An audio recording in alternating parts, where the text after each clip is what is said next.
And welcome to a beautiful day here in Long Pond, Pennsylvania, as the trucks are about to take to the track for their final practice for the Pocono Mountains 125.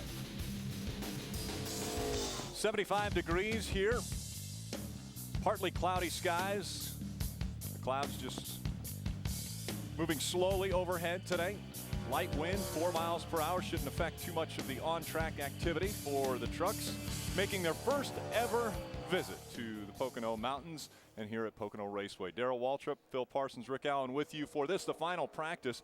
Now, this is the first time we've ever seen trucks on the racetrack here at this track. What are we going to expect in this final practice? You know, one of the first thing I'm going to be watching for, of course, today maybe not so much, but I'm going to be watching at some of these guys how they time. How they go out on the racetrack. You know, tomorrow they're going to put them out, what, about 25 seconds apart. Right. And I got to believe that somebody, even right now, is probably going to say, okay, if I slip up there just a little wee bit early, I'll be able to get a little help from that other truck. And, of course, they've already said if you do, they're going to disallow your time. But I'm going to be watching that, see what these guys try to pull here. Yeah, all the drivers in the garage area said this is a blast to run. And I know, Darrell, you had a lot of success here, won a bunch of times. And this was always a fun racetrack because we talk about racetracks with different ends. This racetrack has 3 completely different corners. I've always considered it a road course with left-hand turns. Yeah, well, we call it a roval. And it's just a combination of the both, you know. But each one of these turns was designed after, they came from different racetracks. Turn 1 is from some racetrack. Trenton, New Jersey. Yeah, and then you got 3 is supposed to be like Indy and, you know, different places around the racetrack. So somebody just said, what can we do to make a racetrack that is so unique that no one would ever make it again? So they made a triangle. They did it. They did it right here. They did. You don't oval race here. You don't oval race. Well, we're glad that you're with us. Your brother obviously in Spa, Belgium right now. And so we've got a Waltrip, a part of the broadcast today, as well as tomorrow. So you'll be with us. We're hearing that we might be able to talk to Michael at some point in time. But that's, of course, if he's awake because of the time difference. Let's go trackside to Ray Dunlap. Time doesn't have nothing to do with it. Well, guys, up in the booth, I think it's going to be interesting today, too, to see how different the racetrack was from earlier today when we practiced around 10 a.m. to what it's like tonight at 5:30. It is cooled off. We've got a lot of cloud cover here, and the guys aren't quite sure what we should expect for weather tomorrow. It's beautiful here in the Pocono area this weekend. But what is the racetrack going to be like tomorrow when we go green flag? Is this really representative of what we're going to see tomorrow? And a lot of the guys say no. They're just out there shaking down their trucks to try to get a feel for what they've got. Now let's check in with my buddy Adam. And Ray, Todd Bodine was third quick in that opening practice session you alluded to earlier this morning. You said, I anticipate going out, making a qualifying run just to see where we are. There's only one problem. I'm looking, and I don't see any crew members over there to help you get ready.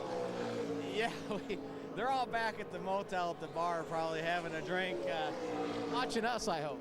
Mike Jr. said that him and Senior were going to do everything. They were going to get it ready, do the tires, warm the motor up, and here it sits, still got the cover on it. So I don't know what's going on. I don't know if we're practicing or not, but we had a great Tundra in the first practice, and we really felt like the first practice was more conducive to the conditions we were going to have. And it was really balanced, really good, drivable, and there's really not a sense of taking a chance of getting in trouble, wearing the motor out more, using up the tires. So Junior made the call. He's the boss, and here we sit. We're going to make one qualifying run, but I don't think it's going to happen. What's an hourly rate for a crew member? Well, I don't know. Look it up, and I'll help you out, all right? Well, things changed this morning. Now, the top line here says qualifying order will be based on final practice speeds. They talked to the teams earlier today, and the team said, you know what? We're not sure if we're going to go out in that second practice because of the temperature difference from what qualifying will be like. And so NASCAR made a change. They said, all right, we'll take the fastest times of the day and put them in that order. Yeah, and that's essentially the goal behind this, was to put the very fastest truck out last. So we're going to have some drama till the very end. You will not know who the pole sitter will be till we get the last truck run, and that will, again, be, as you mentioned, by the fastest lap of both combined practice sessions inverted. In other words, the slowest truck today will go out first. The fastest truck today will go out last. And you have to applaud NASCAR. Anytime that they can make an adjustment on the fly like that, always, I know as a driver, I know as an owner, always appreciated that. You show up, this is a whole new deal. They haven't done it before. And so there's going to be unintended consequences that you're not aware of until you get trucks here, get everybody here at one time, and then you say, oh, yeah, I never thought about that. And that's the early favorite right there, the 2 of Elliott Sadler, to be the last truck. He was the fastest truck in the morning practice session. He ran a 55.70. This time he's run a 55.93, but he's still about 0.3 of a second faster right now than anybody else. Look at that, but just look at that truck, Phil, how it's just all down on the racetrack, comes up a little bit off the corner there on the left side, which tells me he's probably coil binding on the right, maybe not on the left. But look at that thing, how it's sealed off going down that straightaway. Nice That's attitude maximum aerodynamics right there. For more on that team, Adam Alexander. And Rick, what's even scarier about the fact that the 2 is very fast, they haven't made a qualifying run. They did not when they were quickest in that opening practice session of the day, and they continue in race trim right now. Butch Hilton said prior to this practice session, we want to shake it down, but we do plan to make a mock qualifying run. Hard to believe they could be quicker yet. Timothy Peters said earlier he thinks that the playing field has been leveled here because no one has raced a truck on this racetrack. Do you think we're seeing Elliott Sadler run extremely well here? Do you think his experience is helping him out at this track? Well, first of all, that's a fast truck. Right. So you got that going for you. Then you've got a driver that has experience here. So you got that going for you. And I think that's the case with whether it's Denny Hamlin or whether it's Casey Kane. Those guys are going to be in fast trucks, and they know how to get around here. Just look at the top of the leaderboard right now. We have Elliott Sadler, Casey Kane, and Denny Hamlin. Yeah. The 3 guys with the most experience right now, 1, 2, 3. So, and I agree with Timothy somewhat, the fact that it's going to be a little bit new to everybody with a truck, but you still cannot have any substitute for the experience. This is a 4-time winner here in the Cup Series. Yeah, and I think the great equalizer is that big old spoiler on the back of these things. Because here, these straightaways are so long that even if you're off a little bit through the corners, you can catch back up down the straightaway. These things punch a huge hole through the air. I think that's going to be the thing that'll be your saving grace is you lose a little in the corner, but you can really suck back up down the straightaway. And sometimes the closing rate on some certain trucks, watch this now. Watch how Denny Hamlin pulls up on Jennifer Joe Cobb. He gets a little bit loose. He has to pinch that truck down a little bit lower than he had planned on. But there's the closure rate from these fast trucks to some of the trucks that are just now trying to get up to speed is huge.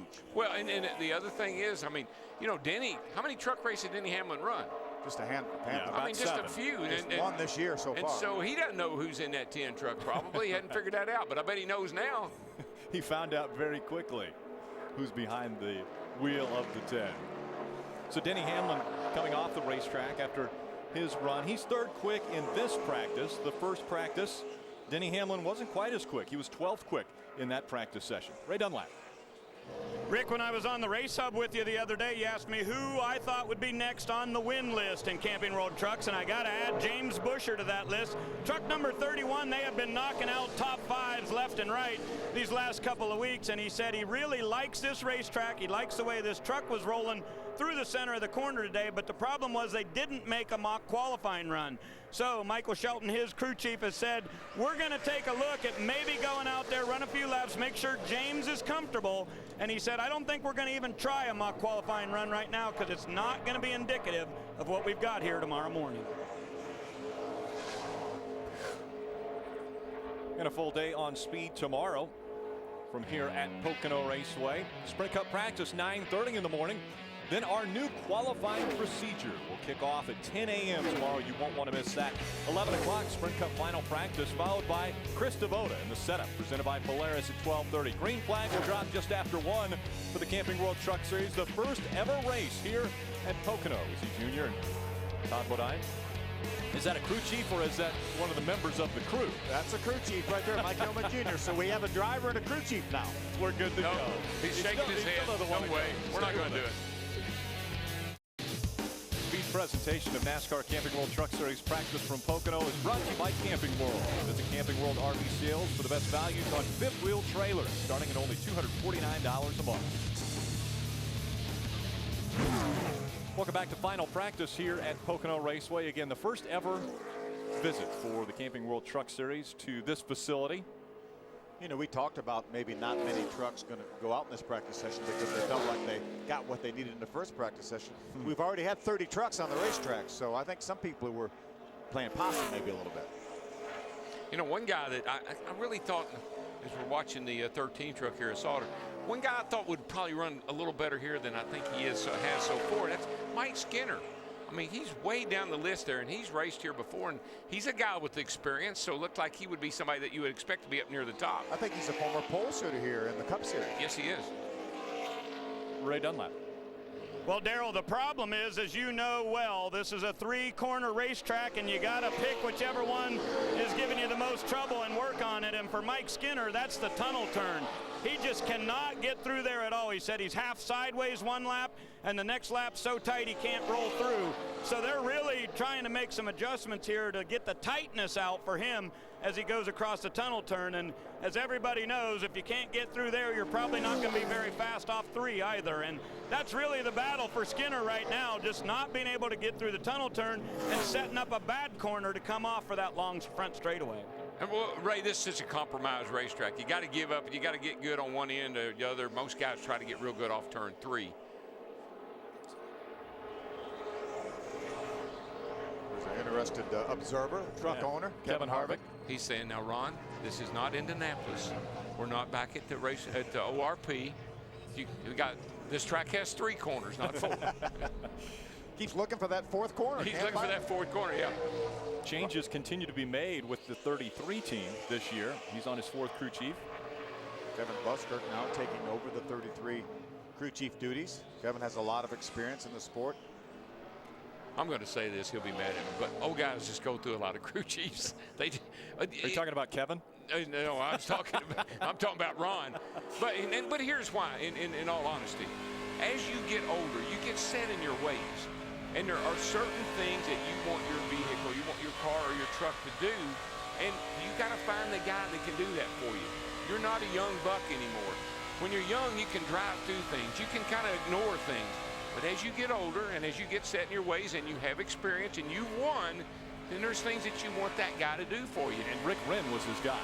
And Rick Wren left after last year and went over to Kyle Busch Motorsports. And so now they've been searching for that guy. Yeah, I agree. I mean, I think sometimes you go through a lot of crew chiefs before you finally get that combination again. And remember, the 3rd crew chief of the 4 was Ernie Cope. And that was just a temporary thing. Everybody knew that because he worked with him all weekend at ORP in the truck and the Nationwide car. Won the truck race, had a great run going in the Nationwide race till he got together with a lap car, had a shot at winning that race as well. On the setup tomorrow with Chris Devoto, there will be a feature on Ron Hornaday and what they've gone through. We'll hear from the Kevin Harvick Incorporated owners, Kevin and Delana. And you know, Ron is 50 years old, and there's just, again, I'm not throwing the old drivers on the bus. I mean, you can't replace experience, but you just have these expectations, and you have to find someone that can meet them for you. And to defend Ron on his age, he just won last week. He did. His 46th win. 46th win in the series. He continues to rewrite the record books every time he goes to victory lane. Let's see how. Here's another veteran driver. I won't call him old driver. Mike Skinner. You know, he's looks like he's still struggling with that thing. It's darting and diving around just a little bit. Adam, what do you think about these veteran drivers? Well, I like the fact that Ron is very good in one statistical category. When the Camping World Truck Series goes to a new venue, paying their first visit to a racetrack, he has won on 10 different occasions. So he is very good at going to a place and figuring it out. The sign of a very good driver, and obviously he's good here this weekend. 4th quick on the board, and because of those stats, you got to believe he'll be a player here tomorrow afternoon. And Adam, the guy on the right of our screen, Mike Skinner, was the last one to win on a new facility, which was Iowa Speedway. When we went to Iowa, Mike Skinner was able to find victory lane there. Yeah, and speaking of crew chiefs, I guess on trackside tonight, you know, it's going to be the crew chief show. That's why I'm not going to be over there, because I don't want to have to listen. Drivers and crew chiefs are butting heads? Is that crew chiefs never have driven a race car, but they can tell you how to do it, and they can tell you what you're doing wrong, too. Again, Ron's out of his truck. Buscher's trucks on the sidelines. Elliott Sadler fastest in both practices. That would mean he would go out last tomorrow in qualifying here on speed.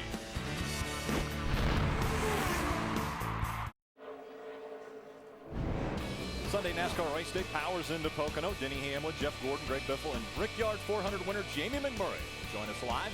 Plus, we'll highlight the ups and downs of the drivers fighting to make the chase. Those guys on the bubble. NASCAR race day built by the Home Depot live from Pocono. It's Sunday, 10 Eastern, only on Speed. Final practice for the Camping World Truck Series here at Pocono Raceway underway. You can see all that debris, that little pieces of rubber and sand and dirt and all that shoves up out of the groove. And I tell you, that's one thing you don't want to do. You don't want to get that on those hot tires. If you do, it's just like hitting ice. Look at how that truck looks to be rolling over just a bit. The 18, a lot of times we'll see them when they go into the corner, they'll seal down to the racetrack, but that one looks like it's rolling over a bit to the right. I was watching the Cup cars there, and we were watching one of the early trucks out there picking up that left front corner a little bit up off the 3. Yeah. I saw several of the Cup cars doing the same thing. Just so much side force on that corner, exiting that corner. They got such a big front sway bar on them. Things are huge. Like 2 3/4 inches. And if the car rolls very much, it'll lift that tire off the ground. Kyle Busch not behind the wheel here. He's got Casey Kane, who is an extremely impressive driver in the Camping World Truck Series. He's got a great record. He's only run 2 races and won both of them. Ooh, wiggle there for Casey Kane. He's practicing being an owner. He knows how to be a driver, but now he's going to say, okay, so this is what owners do. They walk around. He's been watching Kevin Harvick walk around with the headset on. Like I told you, bring that thing back in here. I want to talk to that driver. Adam Alexander. And you saw Kyle talking to his general manager, Rick Wren. And Rick, you mentioned a few moments ago that he used to be a crew chief, so he knows all about the handling characteristics of these trucks. There you see Rick talking to Kyle Busch. And I asked him, how careful do you have to be? A practice session late in the day where the track is cooler, you're going to race under the sunshine tomorrow afternoon. You don't want to adjust yourself out of the box. And now he's talking to crew chief Eric Phillips, and he said, you're right about that. And the other thing he mentioned, there's going to be a lot more rubber down on this racetrack when we go racing tomorrow after a Cup practice and the ARCA REMAX series. And so, you know what? You have to be very careful how much you adjust on the truck here this afternoon, Ray. And Adam, while the guys in the booth were talking about those great big sway bars, that plays into a good coil bind story. You know, many of these teams down here in the garage have been coil binding on the right front. That means the spring completely collapses and really doesn't do much work. But over the last few races, I've heard a lot more teams working on coil binding left front. And that's what Matt Crafton and Bud Hafele are trying to do here this weekend in this number 88 Menard Chevy. But the problem is Crafton is so terribly tight on all 3 corners at this track. They're trying to make a decision right now whether they might abandon that and absolutely switch gears here and go to coil bind on the right front. So a number of these guys experimenting, trying to figure out the best setup, but so far left front coil bind has not worked for 88. And you can tell by the nose of the car. If you're coil binding the right front, that right front nose the corner of that nose will be down. It'll be shoved down. If it's not, it's going to be up in the air just a teeny bit. I noticed the 2 trucks that way. It's up in the right front just a little bit. The left front is pinned down. So they're coil binding the left front spring, not the right front spring. And the reason to do that is to pin that left front down. So much of these trucks, so much of the handling is predicated by aerodynamics, that's the whole idea. Is to, obviously you see that front end sealed to the ground as we go down the straightaway, but to keep that against the ground as much as you can, especially pinning that left front, is extremely important to these trucks. You hear us say this old school stuff, but that dog will hunt. Well, that dog will hunt when that left front corner is down and that right rear corner is up. Where you got that cross transition, though, you got the left front way down, aero pressure on that left front fender, and that right rear corner, that spoiler up in there for max rear downforce, that's when that thing will hunt. And it really helps you get in the corner, too, when that right rear corner's up in the air, has that spoiler blade up in the air. You got it. Elliott Sadler's been fastest in both practices. We see James Buescher on the racetrack in that 31. He's 7th quick in this practice session. Now, let me ask you, is there strategy, knowing coming into this race that qualifying is going to be different and the fastest truck goes last, is there strategy with maybe laying back a little bit in practices and going out early because it's a little cooler? That's what I would do. Darrell would. I guarantee you Darrell would. As soon as, when I heard about what you're going to do, I said, well, I know what I do. I just go out and ride around both practice sessions, have pretty slow times, and that way I'd get to go out early when it's nice and cool, but maybe everybody doesn't think that way. Hey, this is also a guy that would run 500 laps at Martinsville and win and not have a scratch on the car. Yeah. That was my job, man. I tear up the car. Austin Dillon having some final adjustments done to his truck in the final practice. He's 8th quick thus far. Elliott Sadler still the man they're chasing. Welcome back to Pocono. Make sure to tune in to Speed every Monday through Thursday at 7 o'clock for the hour version of NASCAR Race Hub. On Monday, it's More Than a Mouthful Monday, presented by Hooters. This week, the guests, Jeff Gordon, Jeff Burton, Ron Hornaday, and Darian Grubb will be guests this week on the Race Hub. Take a look at our top 10 of this final practice. And remember how important this is now. As of right now, Elliott Sadler was fastest in both practice sessions. He would be the last truck to go. Right now, you would insert Austin Dillon, who is 8th. He would actually go to 2nd when we combine the practice sessions. He was the 2nd fastest truck in the first practice session, which was faster than what Casey King ran. So he would be the next to the last truck out when we combine these practice sessions. But I have a feeling that some of these guys may do some mock runs later, and that could shuffle that leaderboard. It very well may at the end of this practice. But I just wanted to defend myself here a little bit. I mean, if going out early was an advantage, well then, I mean, if you've ever raced on short tracks where they invert the field, or they draw a number out of a hat, how many cars are going to invert. You know there's going to be an inversion. Right. I've seen it in the All-Star race. You just don't go out and put down your most, your best stellar lap until you need to. So that's just knowing how to play the game, really. It wouldn't be, I don't think it's illegal, and I don't think it'd be wrong. It's just you figured out how to play the game. And I think the way the competitors are looking at this session tomorrow, because of the multiple trucks that we're going to have on the racetrack at the same time, they're thinking it's going to go quite a bit quicker than it normally would. So the difference between qualifying at 10:05 when we start and 10:45, 10:50, 11 o'clock, they don't feel like that's going to be that much of a difference. And so that's why they feel like they need to find out what their truck will do now. Phil, remind me, if Darrell ever has a poker tournament, don't enter that thing, because let me tell you, he's already holding he's shaking his head at me. No, he's already holding his cards up to his chest right now, going, I'm not going to show you what I got. But Phil, everybody does it right the first time. The first time you do the first time, this is exciting, it's new, it's different, and then you get done and you say, hey, you know what? What if we thought did of this? something. I just thought of something. Yeah.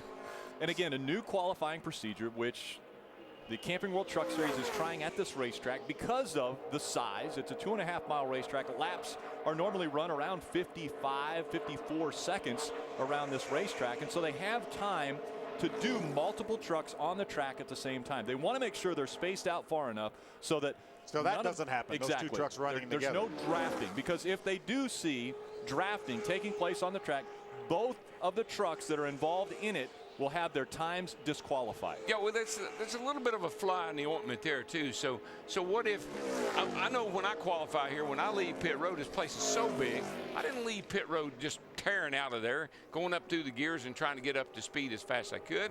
I'd ease out of there and save my tires. I don't want to use up my tires, and I'd get all the way over to the tunnel turn, and then I'd pick up all my speed coming into turn 3 to get the green flag. So you could actually end up having a lap taken away from you by maybe not even anything that you did wrong. The guy in front of you did something wrong. Coming to you.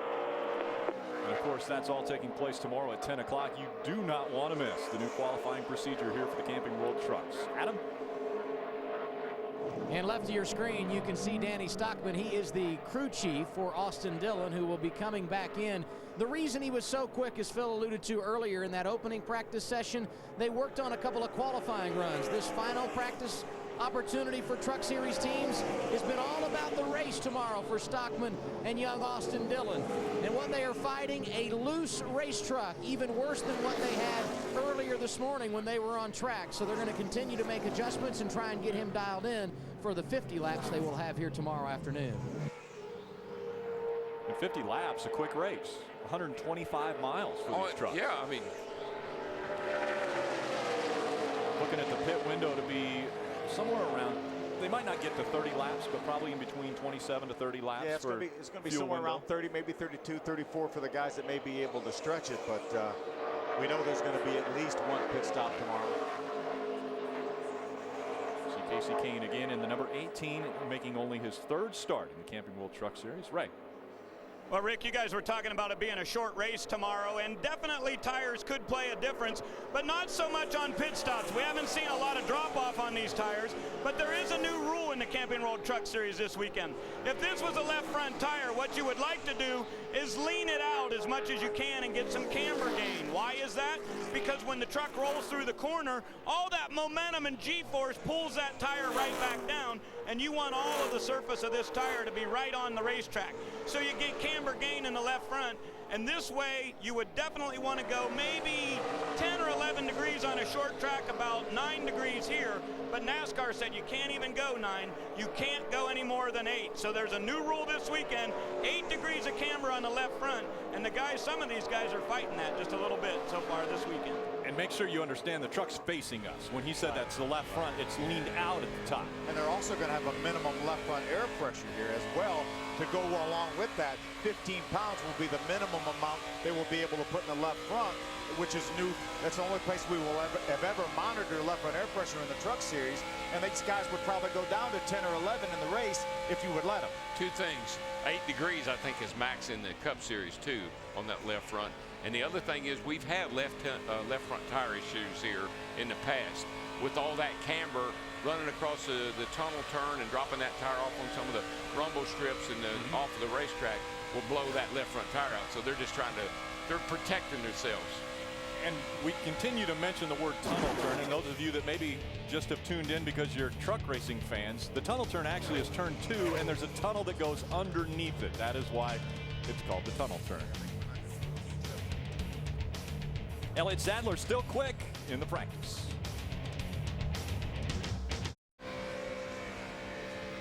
Wednesday night speed prime time is packed with non-stop action with an all-new Stealth Rider and the new original speed show Intersection. The action begins Wednesday night at 8 Eastern, only on Speed.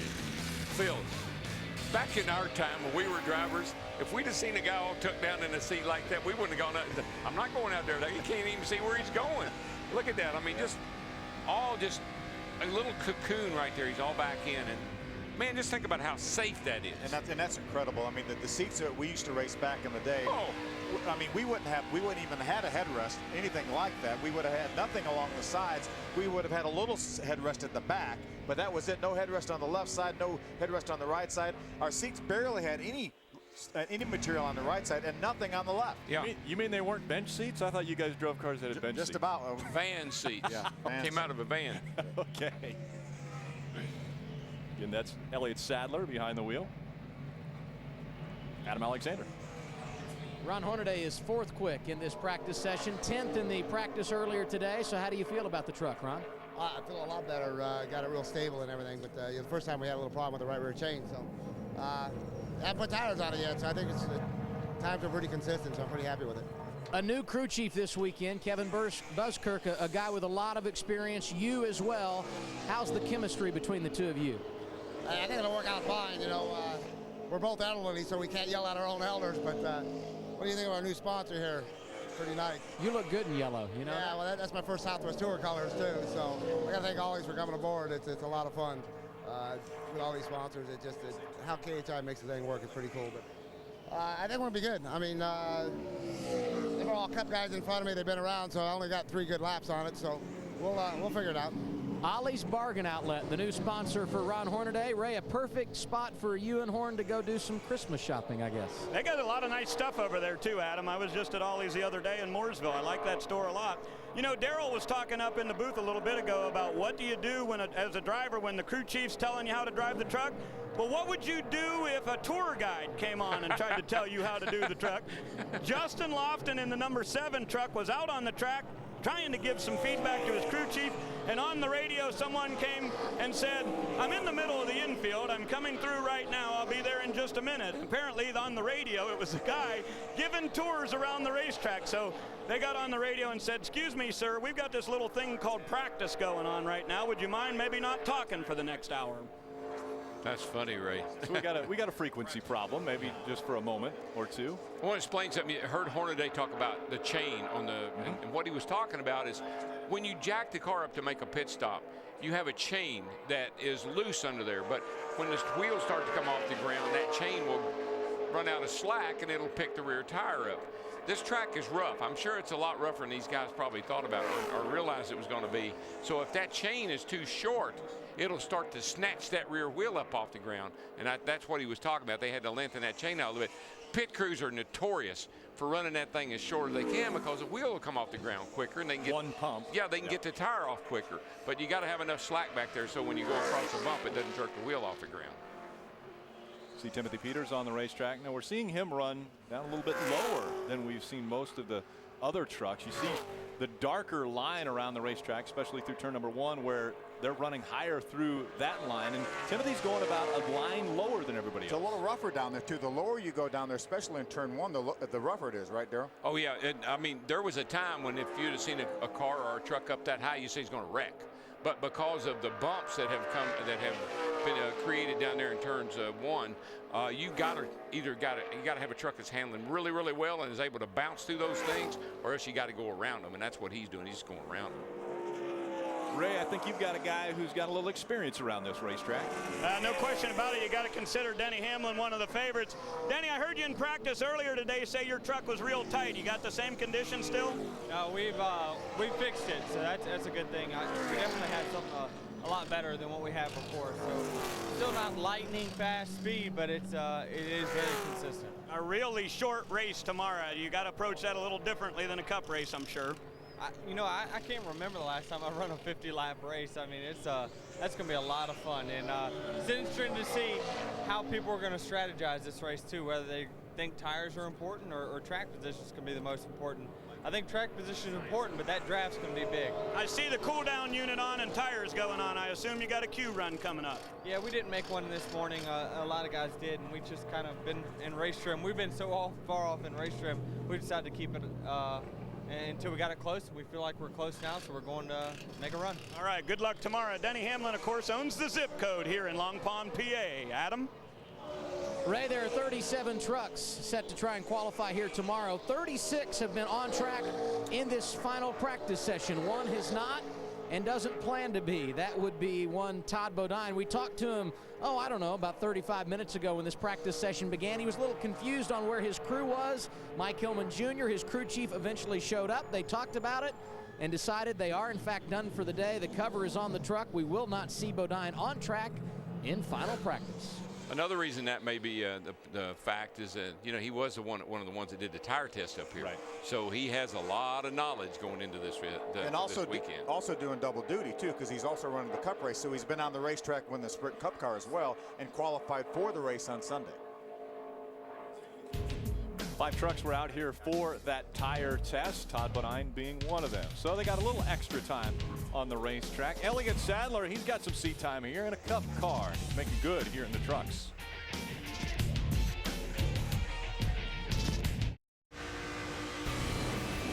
Tomorrow history will be made as the NASCAR Camping World Truck Series battles in Pocono for the first time. We're there as the series' biggest names fight to get back into championship contention. Don't miss the NASCAR Camping World Truck Series live from Pocono tomorrow, 12:30 Eastern, only on Speed. And again, qualifying kicks everything off tomorrow at 10 a.m. for the trucks. Again, a new qualifying procedure here. Hey, how many different racetracks do you think the Camping World Truck Series is racing on? This is the 47th. How about that? You can't fool a veteran like that. How many years you been doing this? How many years? 8 years. How you gonna? You can't do that. I thought I had him on that. No, I tell you. How many different states? How many wins is? How many 22 different states. 28 different states. Thanks a lot. Yeah. How many wins did Hornaday have since he turned 50? Since he turned 50? Yeah. I'll go with. What do you mean you'll go with? Well, I got to think about it here. I didn't give you. It's not. He turned 50 a couple years ago. I bet you it's going to be 8 or 10. I was getting ready to say 8. I'm getting ready to say. Said, well, I'll tell you in a second. Just as soon as Russell tells him, he's going to Russell tells me. Russell, hurry. Well, the reason I say 8 is because I know 6 happened in the last 2 years. He had a run of 5. Correct. Yeah, in the middle of last year, and then obviously last week. Ron is 52 right now. If you'd say that loud. That's yeah. I was trying to go off of those numbers. Okay. Well. We were way off. Since he turned 50. I said 8 to 10, and it was 11, so we were in the ballpark. Adam Alexander.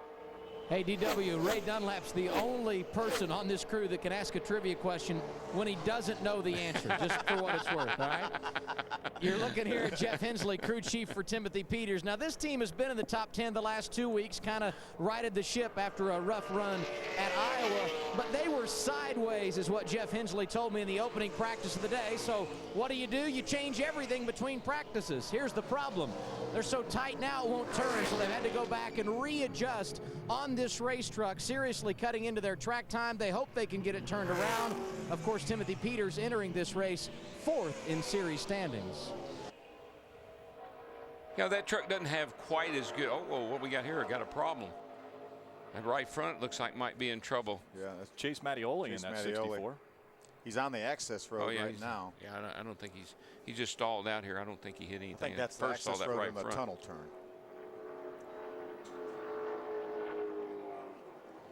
Chase is going to make his debut here in the Camping World Truck Series. He will also do double duty tomorrow, run the ARCA Racing Series. Chase has actually grown up here. Yep. He has cleaned up this racetrack. He has worked in probably every job he sold could tickets too because of his family's involvement with this racetrack. Grandparents, Dr. Rose, Dr. Joe and Rose Mattioli own this racetrack. Ray Dunlap. Well, guys, you see a sponsorship on the side of there from Safe Auto. Of course, this truck coming out of Stacy Compton's stable. But I'm not sure if you can see the hood very well, but just a little while ago, before this practice started, they unveiled a new sponsorship there, Pepsi Max on the hood for Chase Mattioli. So trying to get a little bit of sponsorship brewing for this young driver. And he's getting some TV time, by the way, by stopping on the access road, because we're going to talk about it. James Buescher looks like he's climbed back into his truck, and we'll head back out onto the racetrack for this final practice. This Thursday, Speed is your action destination. First at 8, Tempers Flare on the all-new Pinks All Out from Maple Grove. Then at 10, on an all-new Battle of the Supercars presented by Michelin, the Corvette ZR1 challenges the Viper SRT1 for the ultimate American supercar. It all begins Thursday night at 8 Eastern on Speed. Phil, you think there'd be any reason for to go out and maybe try to run a truck out of gas during a practice session? I think it might be. I mean, it might be important. We know how much fuel mileage matters at this racetrack, Yeah. and the fact that this is one of the very few racetracks that if you run out of fuel anywhere on this side of the racetrack, you will not be able to make it back around. Yeah. Matt Crafton on the track now, being followed by Ricky Carmichael in the 4.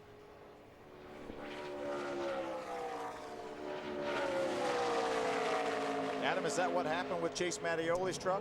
It is, Phil. In fact, I talked to his crew chief, Marcus Richmond. I said, what's the story? He said, you're not going to believe this. We ran it out of fuel. Basically, what he said is they had just not factored enough for all the ins and outs here and how big this place is. So they were a little shy on fuel mileage on that last run, and that's the reason he had stopped off track. But he has been able to make his way back to pit road. They will fill up the fuel tank and try to continue to get this youngster more and more laps here at the Pocono Raceway. Well, a number of things you can do. I mean, you can run it out of fuel, which is what they did. But by the same token, you want to see if it's picking up all the fuel in the fuel cell or not.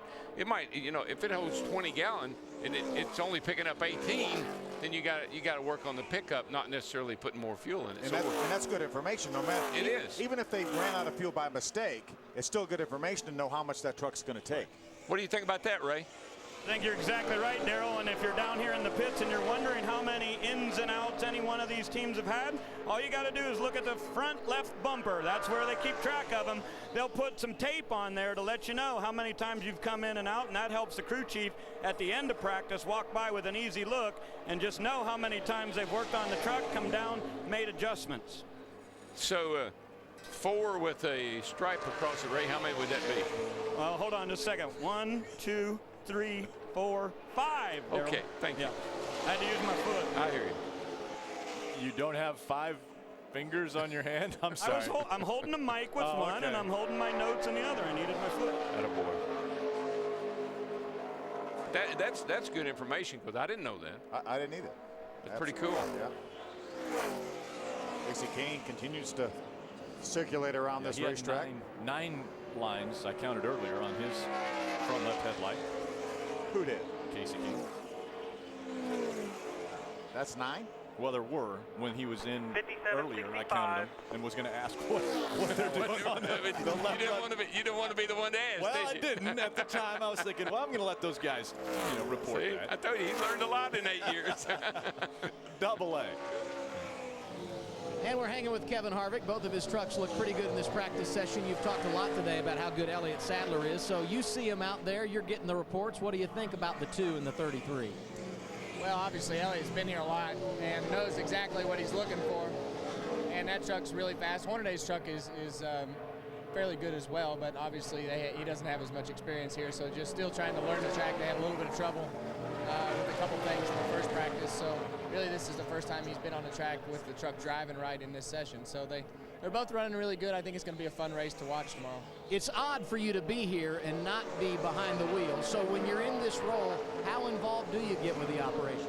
Well, I think it's important to know, because everything that we've kind of built over the years has kind of been built around what I like, and I think it's important to see where the competition level is with other people driving it, and obviously Ron won last week, and Elliot's been running good every time he's been in it. So I've told Kyle Busch this. I said, you know, you really see how good your stuff is when you put other people in it, and they think it drives good as well. So it's gratifying when they think it's driving good.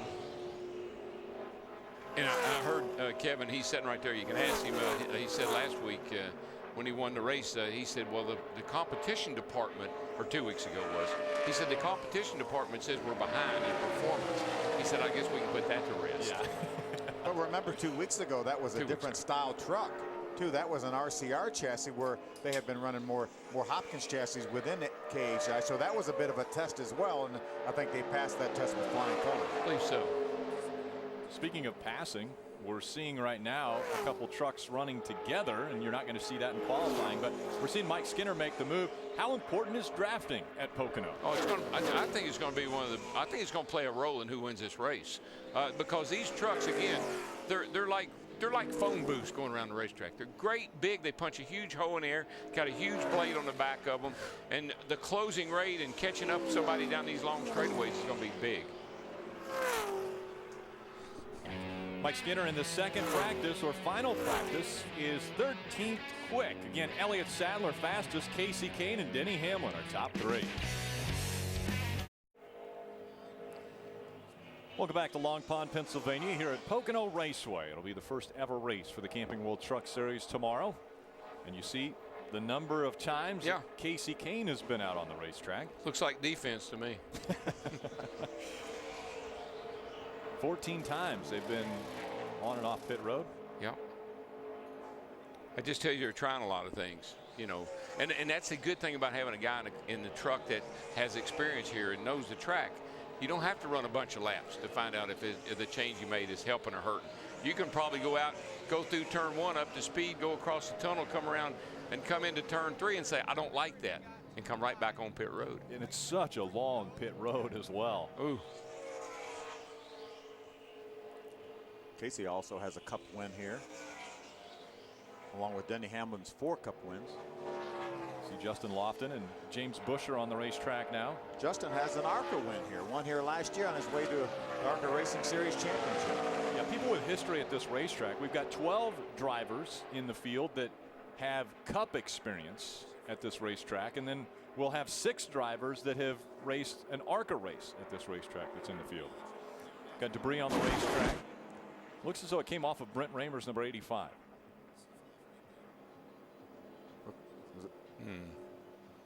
Very. What is it, a piece of a spring rubber? Yeah, it is a spring with rubber. a tie wrap. Yeah, it's got a spring rubber came out. They tie wrap those spring rubbers to the spring, and when they want to use them, they flip them up and push them into the coil. If they don't want to use them on a pit stop, they got a tie wrap in there. They can just pull that tie wrap. The spring rubber will fall out of the spring and hang there. But if you happen to be bottoming that spring out or coil binding that spring, it'll eventually cut that tie wrap in two, and the spring rubber will fall out. And it'll fall out on the racetrack. You can see that the tie wrap is broken, and they tie wrap that thing to the spring, and sometimes they have it in and sometimes they have it out, just depending on whether they need it or not. Ray, you know anything about springs? Well, a little bit, Daryl. You know, I was showing you here some tape like the guys might use on the front nose. Well, how about some tape for the spring? A lot of crews down here will put tape on this spring just like this, and you can see the white tape that they had on there before. As this coil sprung down and got the pressure on it, then it shows you where it's rubbing. So this is a 350 like they're using pretty much in the right front of these trucks, and right here you can see that it did coil bind, and they find that out by putting tape on all this spring. Now, I'm curious, Darrell, whenever you were driving back in the day, I'm thinking maybe your springs were sort of the other way around. Yeah, no, that would have been a rear spring for us, Ray. The setup we used to run here, and it worked very well. Rusty Wallace, me, Dale, all of us, we ran an 1,100-pound spring in the right front. Now they run it in the right rear. We'd run a 900-pound spring in the left front, and I don't know, they may not run near that much in the left front here. But then the 350 that you see there, that would have been our rear springs. And so what they've done with these setups through the years with these cars and trucks is just reversed. We had the right springs. Apparently we had them in the wrong end. Wrong place. Right springs, wrong place. Double A. Rick, if you look at the scoring monitor, you would see that Casey Kane is second, but a lot of work going on your truck. So what's the story? Well, it's a good truck. It's a fast truck. I'm glad I'm driving for Kyle, but I'm trying to figure it out. Still haven't done this in a while, and you drive in so hard, and just the way that these trucks are compared to the car, it's which corner do you make the best, and so it's a lot different. But we're going to try a couple more things. Think we can hopefully make some more gains because we need some speed still. Have you made a qualifying run? No, we haven't. Not yet. I don't know if we'll get to that or not, but we'll definitely do it tomorrow morning. I think we'll go out. It's like 10 in the morning, so hopefully we'll be pretty good by then. Good luck. Thank you. You know what's funny is typically here with a Cup car, you go down a turn one, run over 200 miles an hour, and use all the brakes you have. These trucks, because of the big cabs, and when you back off, it's like throwing a parachute. Richie Waters with Eric Almirola's truck was taking his short track brakes off, putting his intermediate brakes on to make that front roll couple a little bit lighter. Good plan. I like it. We'll be back with more practice from Pocono right after this. Welcome back to final practice for the Pocono Mountains 125 in the Camping World Truck Series. We see Denny Hamlin slowing down on the racetrack now, and he just posted a pretty impressive number. And the tape goes on, and the speeds go up. That's what they're doing now. Yeah, that is quickest in this session, and that is second quickest overall. Elliott Sadler actually ran just a little bit quicker, about a half a tenth of a second than Denny did in the first practice session. So if this practice were to end right now, Elliott Sadler would be the last truck out. Denny Hamlin the second to the last truck out. Man, did you see little Austin in there? He was cranking on that wheel. And again, a reminder, what you're talking about there, Phil, is we had mentioned earlier that final practice was going to set our qualifying order up. They changed that this morning, told the drivers and the teams that they would take the fastest time of the day. That means the morning practice as well as this final practice, and they would set them in that order as far as the way they will qualify. Ray Dunlap. Well, truck number 7 currently 7th on the pylon right now. Mark Rett, the crew chief, in here showing Justin Lofton some tire temperatures. And I'm curious, has the guy in the van in the infield given you any good advice on how to get around this tricky racetrack? Yeah, he definitely did. All first practice, I was struggling in turn 2 over the tunnel there, and I think that's where he was at. And I guess he was an expert over there, came over the radio and gave me some advice. We picked up some time, and really just super happy with the truck right now. All the guys have done a great job preparing this thing, and just happy to be here in Pocono. We've had some great success here in the ARCA car, and looking here to do it in the truck too. When you've had a win here, Justin, I'm sure it does add some confidence to you, but the ARCA car and the truck so very different. Where have you seen the biggest difference on the racetrack? Really everywhere, all around the racetrack. The trucks, you turn in so much later, and it's all about momentum, so you turn in later, and you try not to use it anywhere near his brake because you don't have the horsepower to get up out of the corner. So it's, we've really got this thing hooked up. We're not the fastest truck here over, 1 or 2 laps, but over a long run, I feel we're definitely competitive with those guys that have been out running with them. And, look forward to having this number 7. Visit pit.com, Toyota Tundra in the front. All right, Adam, I'll tell you, I want to add this guy to the list we were talking about earlier with a win coming around soon. They've had some great runs, just haven't had the luck to go with it. Ray, Elliott Sadler has been the fastest truck all day here at Pocono, and you've been aggressive as well, turning a bunch of laps on the track. Man, this truck's really driving good, and I got to thank everybody from GT Pocono for helping us this weekend, and everybody from KHI to give me a good truck and good motor under the hood. It's been a lot of fun today. These trucks are a lot of fun here at Pocono, and you can move around a lot on them, and you're not far off the gas. So the way these things draft down the straightaways, it's going to be a lot of 2 and 3 wide racing, I think, by the time we get into turn 1 and the tunnel turn. But I think we'll be able to put on a good show for the fans tomorrow. I don't think I need to remind you of this, but Harvick won 2 weeks ago and Hornaday won last week, so it's kind of your turn, We are. We're going for 3 in a row, and Harvick was just down here reminding me of that. So it's cool how active he is with his trucks and with his teams, going back and forth between Ron and I. And we were just discussing, because Pocono with 3 different corners, you got to compromise a little bit. And Harvick and I were kind of bouncing stuff off each other. We had to compromise a little bit which corner, with the truck, where do we think we need to be good at, the best and stuff like that. So we actually got a really good feel for tomorrow, and I think we got to have a good shot at winning this thing. Double dipping. It's been a busy day for you, but your night's not done yet, right? I love it. I love it. It's more track time, and I'm learning a lot. And I did mess up my qualifying effort on my Air Force car on the other side. I drove it into turn 1 way too hard, and Todd had me pumped up, and I way overdrove it. But we got a really good car for Sunday, too. So we'll learn some more on race trim tomorrow with that. But pretty neat qualifying deal tomorrow in 50 laps. I mean, it's like a sprint out show. It's kind of like old short track racing on a 2.5-mile racetrack. But should be fun tomorrow, and I think the truck's put on a good show. And Daryl, Elliott did tell me that he got the invite to trackside, so I don't know. Yeah. Tonight. Daryl's leading. It's me and all the crew chiefs tonight on trackside, so I'll make sure to bring a pen with a lot of ink in it, because I'm sure a lot of stuff will be flying through the set tonight. Elliott, you go on over there and mess with them knuckleheads. Hey, Daryl, you better get your notebook ready and give them a full critique tomorrow. I will. I'll be watching. Adam Alexander mentioned that Kevin Harvick won and Ron Hornaday won in the past 2 weeks. Can Elliott Sadler do it? Well, KHI has done that before. They've won 3 consecutive races with 3 different drivers. Denny Hamlin fastest here. Get more and check out all the extras at speed.com, including video highlights, expert analysis, driver blogs, photo galleries, and feature stories. Get more at speed.com, NASCAR section, or search keyword NASCAR. You know, Phil, you're talking about how they're going to send the cars or the trucks out to qualify. And I heard the number 25 every 25 seconds, but I think, and you and I were talking here just a second ago, that they need to find they're going to have to do a kind of a work in progress. See where those first few trucks are on the racetrack and release them that way rather than say every 25 seconds. Yeah, and our series director, Wayne Otten, is up in the tower right now during this practice timing trucks, so he may modify that before we even start tomorrow. That was what they were working towards, but he may see something today during this practice session as he watches truck go out on the racetrack to decide to maybe alter that somewhat. Yeah, like I said, you may not leave pit road hustling. You might want to take your time and not use up your tires till you come around here at turn 3. That's how big this track is. So you can't release a guy until you know where he is on the racetrack. So many racetracks, like the 1.5 miles that we go to, you really want to hustle to get up to speed. But as Daryl said, this racetrack being 2.5 miles in length, you do not have to do that here. So that you approach this one a little bit differently than you do just about any other racetrack that we go to. Yep. Daytona, Talladega, you want to get up to speed quick. Obviously, it takes so much time with the restricted engines to get up to speed. Here, as Daryl said, you can wait till you get over to the tunnel turn before you really want to get on it. Yeah, that's what we used to do. You just go across the tunnel, and then we'd have it in 3rd gear, and then we'd run the short chute, get up to speed, 3rd gear, high gear, into turn 3 here, and then come and get the green. And that way you just save your tires that much more. Ray Dunlap.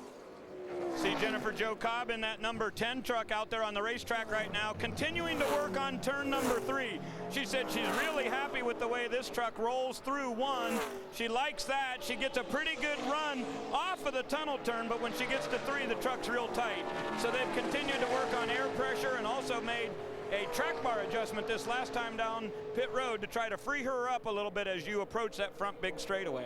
And that's the problem. You get the thing handling in turn 1 with the banking and that big turn down there. Then when you get to the flat turn 3, it won't turn.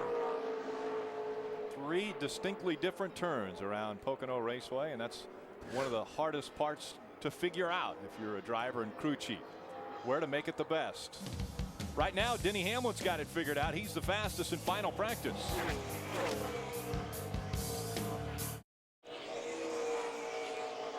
Welcome back to Pocono as we are winding down final practice. We got about 18 minutes remaining in this practice session. An hour and a half scheduled for this final practice. Hey, Ray, do you have a question for us? I do, Daryl. I just wanted to note real quick, though, that the 7 trucks on a qualifying run, they were 7th when I interviewed Justin. They just moved up to 4th right now, so a good run going there. But as we were going to break, I saw that long shot from turn 1, And when we see restarts here at Pocono all the time, I couldn't get over the fan out that happens in the Sprint Cup Series. Guys going all over the racetrack, and we saw that happen a moment ago. And I'm curious, number one, if you or Phil can tell me why they do that, and number two, will we see it tomorrow? Well, you will see it. Right. What it is, it's all about the air. I mean, you're just looking for air, clean air, really, and that's why you kind of duck out behind the guy. Plus, you get a run on him. But with the double foul restarts, maybe it won't be quite as crazy as what we've seen in the past. But once you cross that start-finish line and you've got a little momentum and you're a little quicker than the guy in front of you, you're going to dive to the inside of the racetrack and try to make the pass getting into one. I think it will be that crazy. You think it will? Yeah. Better yet, right? Yep. DW, you use the word momentum, and so many times in the garage we hear different crew chiefs and people talking about momentum through the turns. The trucks will actually carry more speed through the turns than the Cup cars do. Well, you know why? Because they don't enter the corners as fast. See, they're so big and boxy, and you heard them talk about the brakes. And they have more downforce. And they got more downforce, but they don't enter the corner as fast, so you don't have to use the brakes. You don't have to get off the gas because the air, the downforce of the truck will slow it down. And when you put it in yaw and go through the corner, you just stay in the gas. And if you were running 210 mile an hour down the straightaway like a Cup car does, you got to get off the gas, you got to get on the brakes, you got to break your momentum.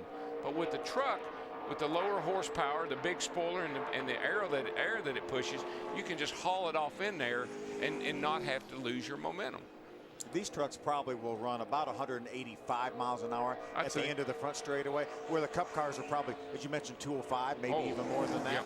But as we talk about it, more side force, more down force. These trucks, I would say, and just about everywhere we go, Atlanta, Charlotte, places like that, they're probably 10 or 15 miles an hour faster through the center of the corner than the Cup cars will be. Think about it this way. Slower straightaway speed. At the end of the straightaway, faster corner speed. Faster straightaway speed, slower corner speed. You got to slow down some.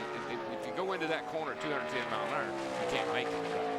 So we saw Jeff Gordon not make it. His brakes went out. Lost his brakes here. A few years Terrible back. wreck. Phil, terrible. Both of you guys, I'd like to ask you, we always hear about the tunnel turn being so tricky at this racetrack. Phil, you mentioned one time in your career of ever being here in at the time, a Busch car, but a Nationwide car. It was a Cup car. It was, I'm sorry, a Cup car. At the time, you went full throttle, foot down through the tunnel turn, and you were scared to death. Why is the tunnel turn so difficult at this racetrack? Well, as Darrell mentioned at the very beginning, all three of these corners were patterned after racetracks. We just came from Indianapolis. That tunnel turn is patterned after Indianapolis. As you drive down the Long Pond straightaway into the tunnel turn, all you're looking at is the outside wall on the other end. And it's a very, very sharp corner there.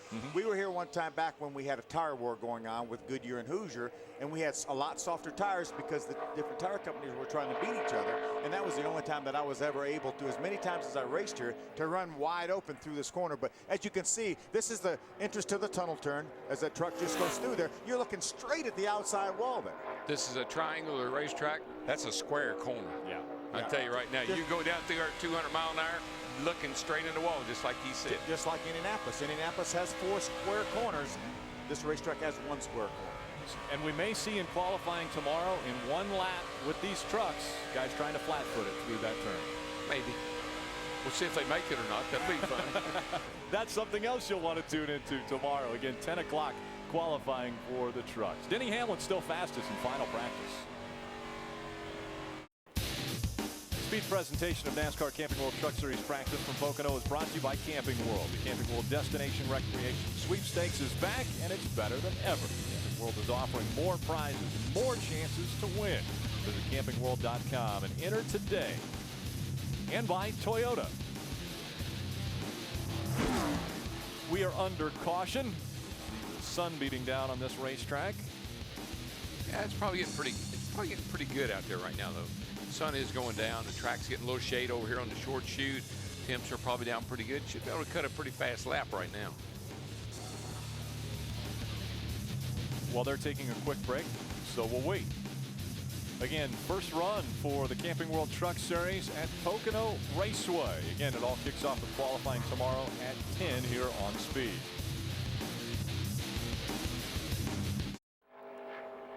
Final 10 minutes of practice for the Camping World Truck Series here at Pocono.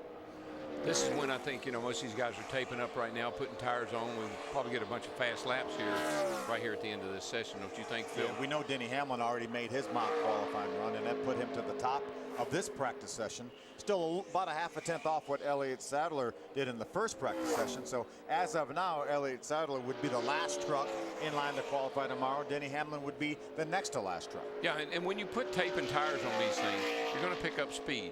And the reason you want to make a qualifying run, a mock run, is to be sure that you're not bottoming out or the truck's not hitting through the bumps down here and messing it up and you get a bad qualifying run. So you got to do this to know what the truck's going to do when you get ready to go out there tomorrow. There's Matt Crafton. You see what's on the hood of that truck, DW? TIDE, baby. There it is right there. Thanks for the ride. Near and dear to your heart. Got that right. Into the tunnel turn for. These guys here.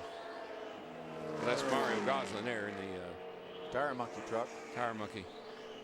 Michael kills me talking about Mario and the Tire Monkey. Adam Alexander.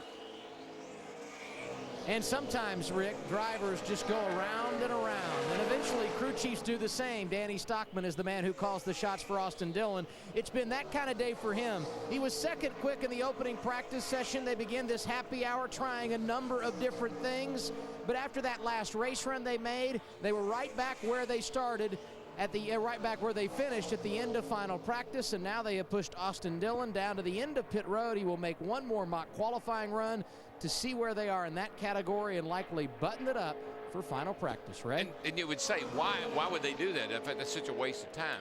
You got to try things. Might be able to make it better. Don't you think, Ray? Well, Daryl, just to add to that, Mark Rett thinks he can make it better. The 7 team doesn't really care that there's a Casey Kane and an Elliott Sadler and a Denny Hamlin ahead of them. They made an adjustment on this 7 truck, air pressure and wedge, cooled it down again, and they have head back to the racetrack. Lofton thinks they got a shot at the pole tomorrow morning, so they're going on a second Q run here to see what they've got. Justin now on the racetrack. We'll keep our eye on that Toyota Tundra. And you see how high those trucks, that's at the end of pit road down there. The trucks are sitting still. Those things are off the ground there, what, Phil, 6-8 inches? Yep. When it's just sitting there, but once the truck gets up to speed, the shocks, those soft springs, it goes down, sets down on those bump stops, and that's how it rides. All those front springs are really in there for is to hold it up to inspection. This truck right here is on a heater, we call it. He's making a mock qualifying run. There's Johnny Sauter.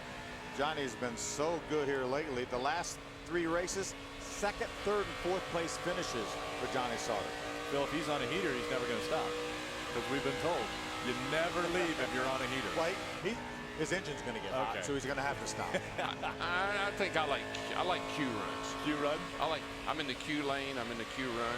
I like that. Double A. Daryl and Phil both have owned race cars, so they know what it's like to lead by example. Kyle Busch, no stranger to that as well. You can see he's taking a hands-on approach with Casey Kane behind the wheel this weekend. A little spray paint on the bottom of the splitter. They too are getting set to go out and make a qualifying run. And of course, with that paint underneath the splitter, they will be able to tell exactly where that splitter is hitting the racetrack as he makes this run. Ray? Adam, down here in the 7 pits, they're preparing to go back to the racetrack, and I came over. Hey, JJ, come here. I came over to find out your last name because I can't pronounce it. That's why we just call you JJ. It's like, what, 38 syllables or something? It's about 42. Okay, well, how do you pronounce it? Last name's Jakubka. Jakubka. Yeah. Okay, well, what JJ? Huh? Now you understand JJ. Yeah, JJ's good, but what he does is stands here at this computer and puts in information. Now, we're not going to tell you what their air pressure is. That's top secret. But he does that, and then he picks up this little social media device, puts in that information, and it'll send it all the way down to pit road. Now, these guys are right here by the start-finish line, but their other team, Timothy Peters, is down in pit stall number 3. So how do you share information? Well, you text it to them. And you also may share it with a school bus, the tour bus driver. I think it would have been funny if he would have said, my last name's Smith. Yeah, or Jones. What do you mean how to pronounce it? I think in this sport, I'd want to be Johnson. My last name's Johnson. Yeah. There are certain names that you can have in this sport, aren't there, Daryl? Yeah, there are. There are a lot of names that you really don't want to get tagged with if you can help it. Oh, the final few minutes of practice winding down for the trucks, and Austin Dillon jumps to the top of the chart here in final practice. Phil, I want to ask you, does he jump all the way past the 2 of Elliott Sadler? He does not, but he does jump to second. Overall, he was a little bit quicker than Denny Hamlin, who was second in combined time. So Austin Dillon right now would be the next to the last truck that will go out tomorrow in qualifying. And that's what happens when you put it back like it was. You go back out and you Full run circle. back up the top of the chart again. You see Austin Dillon coming off the racetrack now. Fastest in this final practice, 55.74 seconds. But that's a mark of a good crew chief.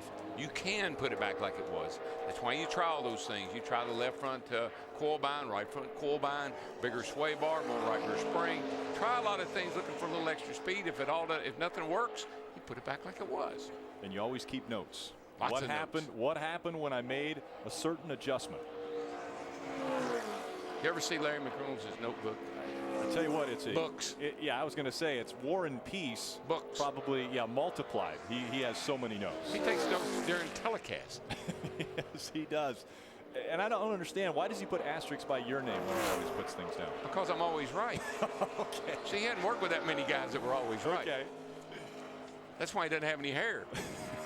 Now, we saw earlier Kyle Busch was painting the splitter. And so right now we just see Kasey Kahne on the racetrack, and I saw the left front of that splitter all the way on the racetrack, so that paint is gone now. Yeah, well, you can see how low the truck is, and as it hits those little bumps in the racetrack, it's going to bottom out. They're trying to figure out how much is it bottoming out so much it's upsetting the truck, or is it okay or not, and they'll tell that by how much paint's going off of there. And you see a little bit of steam coming out of the base of the windshield. Oh, it should probably be a pretty fast lap here, I'd say. 18, third quick in final practice, 55.81 for Kasey Kahne, and now number 18. Doesn't look like the owner's too excited about that. That wasn't what I expected. I was expecting a little bit more than that. But you know, not every driver makes a good owner. But hands-on drivers, a driver that knows how to work on these things and understands them, and Kyle does. That's an asset he has. I think a lot of people overlook. He gives great feedback, and he knows what to do to fix things. That's why he makes a pretty darn good owner. And I've mentioned that ever since he started running the trucks, he's one of the very few drivers that will climb out of the truck, and then you'll see him underneath the truck, and he'll be talking with the crew chief or the crew, telling them what he thinks is going on and what he wants to do to the truck. But he is hands-on, like you mentioned. Yep. And then Kevin Harvick, I mean, he's another good example. Kevin knows he's built cars. There's a number of guys in the garage that really are good hands-on mechanics that can work on these things and know what they're doing. Matt Crafton on the racetrack in this final session. Matt Crafton can only muster a 14th quick. 57.11 is what he has gotten, unless he's on a Q run now. He's another guy that's pretty hot right now. 3 top 5s in a row coming into this race. He pulls off the racetrack. His last lap was not his fastest lap of the session. His fastest lap was a 57.11. That lap was a 57.51. Final minutes of practice winding down. So if you guys trying to get a few last-second laps. Yeah, if you go into a Q run, air pressure is huge. If you get the right air pressure right, that's what sometimes you play with here on these Q runs. Take a look at our fastest practice speeds. Now this is combining the first practice and the second practice. This would be the last drivers going out. So Elliott would be the last one to go out. Correct, and Austin Dillon next to last, and so on and so forth. But that's your top 10 fastest combined speeds from practice session and first and second practice session. Tomorrow's lineup, 9:30 a.m. We've got Sprint Cup practice, and then that qualifying we were just talking about takes place at 10 o'clock in the morning. You won't want to miss it. Final practice for the Cup Series at 11. And then 12:30, everything starts back over for the trucks. Coming up next is Trackside, so stay with us here on Speed. Again, it's going to be a great day on Speed tomorrow. Don't miss it.